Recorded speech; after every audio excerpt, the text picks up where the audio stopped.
Welcome to Between Two Molars, an open conversation of the wins, setbacks, and messy middle of business ownership. A new kind of podcast that pulls back the curtain. No fluff, real conversations, real lessons, and the real life of running an orthodontic practice. So sit back between two molars and let's get into it. Welcome to Between Two Molars, the space where real conversations happen. I'm Diana Weaver. And I'm Michelle Shimmin. Together, we're diving into the real life challenges, wisdom, and wins from inside orthodontic practices. So grab your coffee, get comfortable. Let's talk Between Two Molars. So these are conversations and topics that you and I have every day, all day. And we both had a desire to just bring these topics to light because I see so much value in doctors, team members, understanding the importance of it and understanding really how they can bring that content into their practices to just grow and improve. I'm excited about giving everybody the inside scoop. Inside scoop. Well, and we got really excited about Between Two Molars because two award-winning consultants and little riff off of, Between Two Ferns. I don't think I can be that funny. I might be able to be that funny. I don't know. But our first topic today that we were pretty excited about was a topic that I feel really strongly about, and it's so overlooked, the necessity and the importance of it when we talk about leadership and management in the need to bring emotional intelligence to that topic and to the table. So can you tell us a little bit about what emotional intelligence is? Yeah, great. So there are really 5 pieces to emotional intelligence, but I'll talk about the most important ones I feel personally. So the first one is self-awareness, an awareness of ourself. The second one is self-regulation. So I kind of really see that as so often with interactions in the offices about how do we regulate our responses to a situation, to a person, to a challenge. The third one is going to be a social awareness. That one's my favorite. The social awareness part of it. Uh-huh. Well, tell me more about that. So I love the social awareness because I think that you can have the self-regulation and the self-management part, but if you're not aware of how you're projecting all of those out to everybody else, you can really fail oftentimes in that leadership role.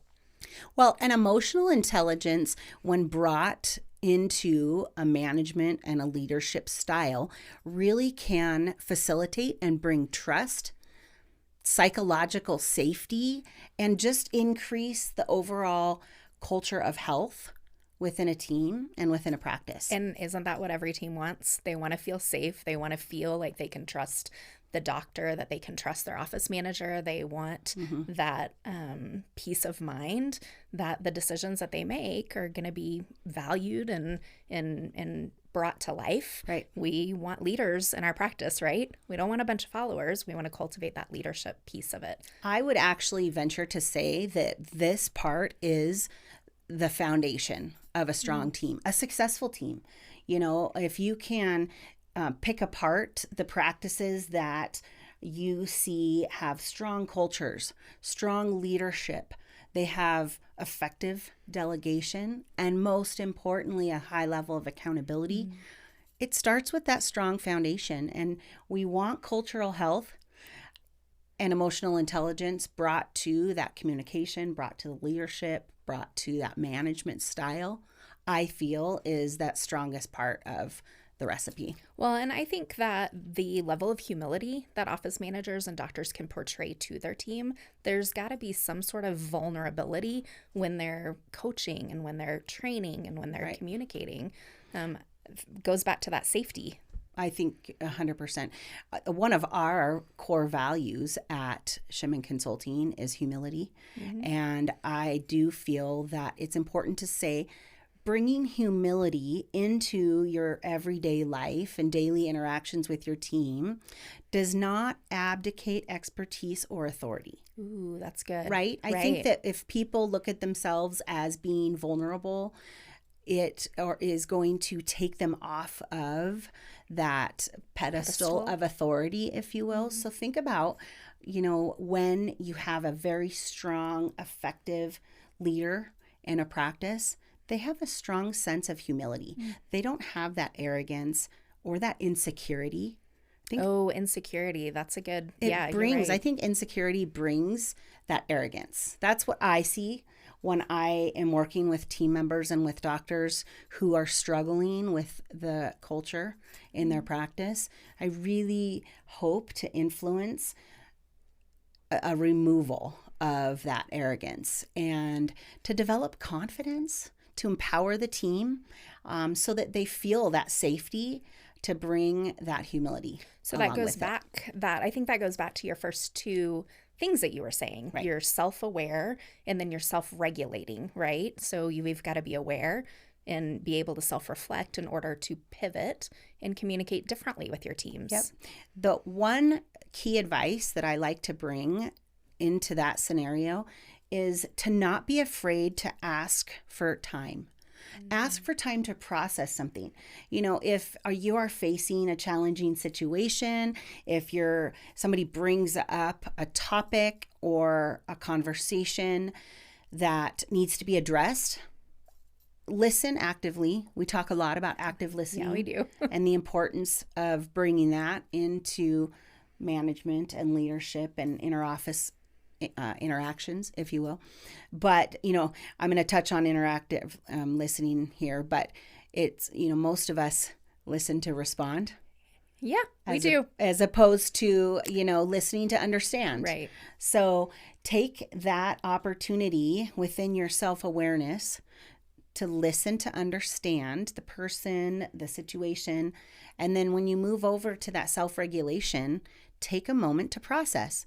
And don't be afraid to ask for time to process. You don't have to react immediately. And in fact, when we react quickly and instinctively, we actually are less effective and can do more damage. So have that self-regulation that you can ask for a moment to process. I'll often say, can I chew on that for a moment?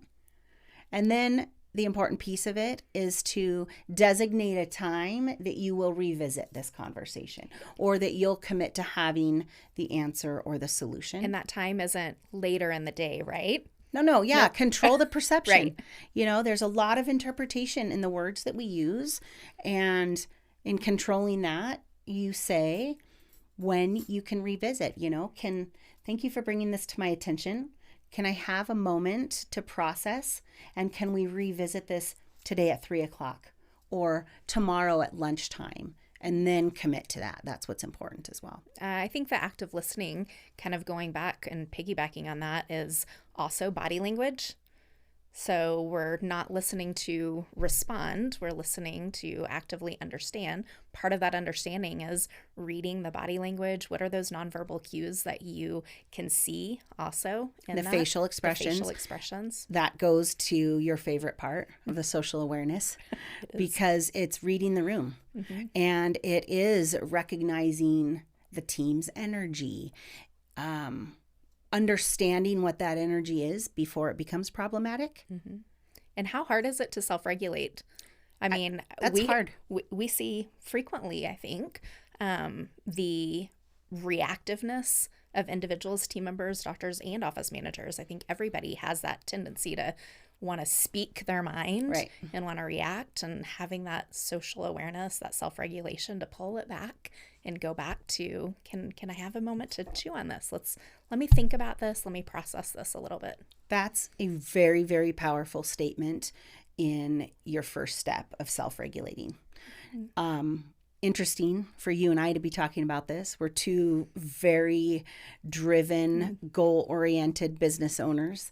And I think when we really get into the busyness of every day, when we really get into the stressors, right? I think that's what our intuition can and instinctive reactions can really surface quickly. I thought you were going to talk about the email from the last time we were together, and when you opened up the thing in your laptop and you said, Diana, I cannot believe. I wasn't going to.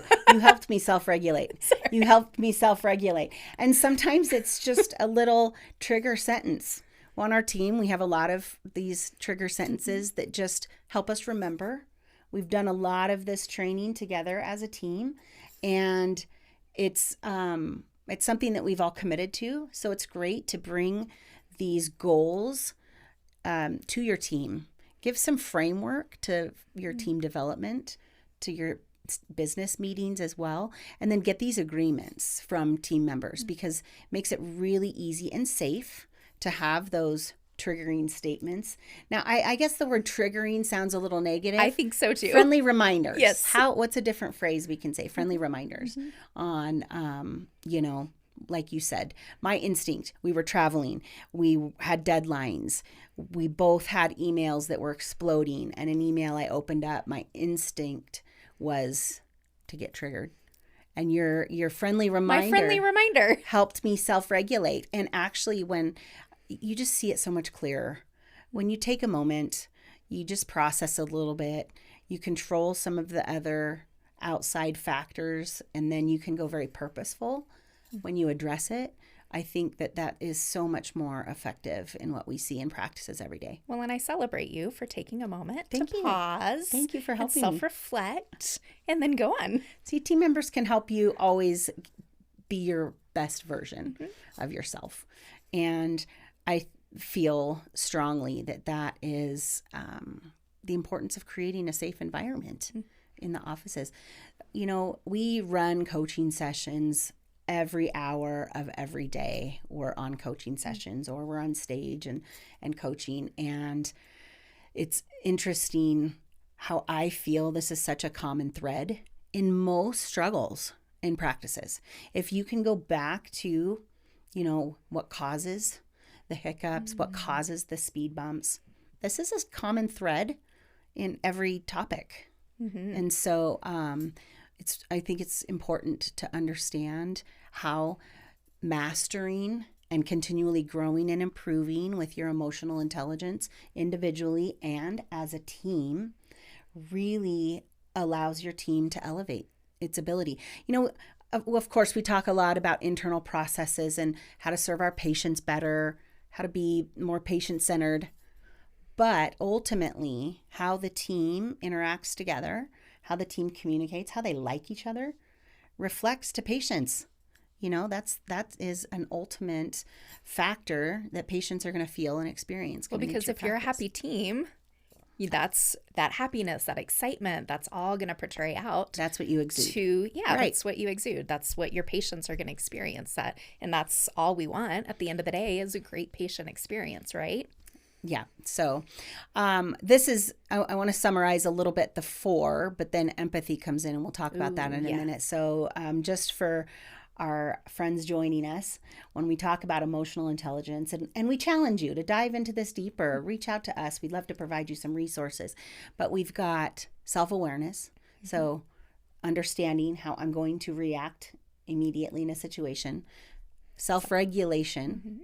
So how can I control my initial responses and be purposeful with it?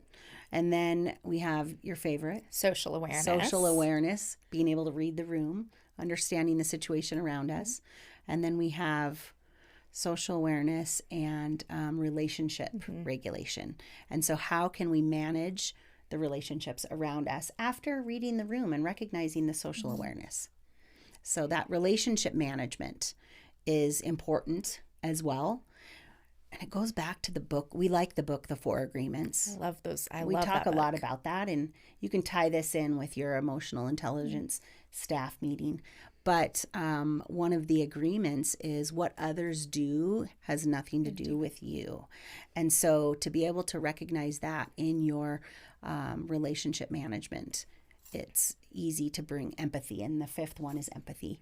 And so when we talk about, the skill of mastering the first 4 and then being able to bring empathy into our management and into our leadership, to lead with clarity, to lead with empathy, because that is ultimately the formula that drives performance.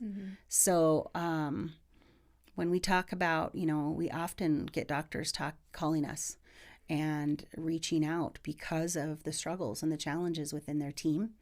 And this is a solid foundation to really build a team that performs. And that empathy is putting yourself in the other person's shoes, seeing it through their lens, understanding kind of what they're going through to be able to change some of your own behaviors.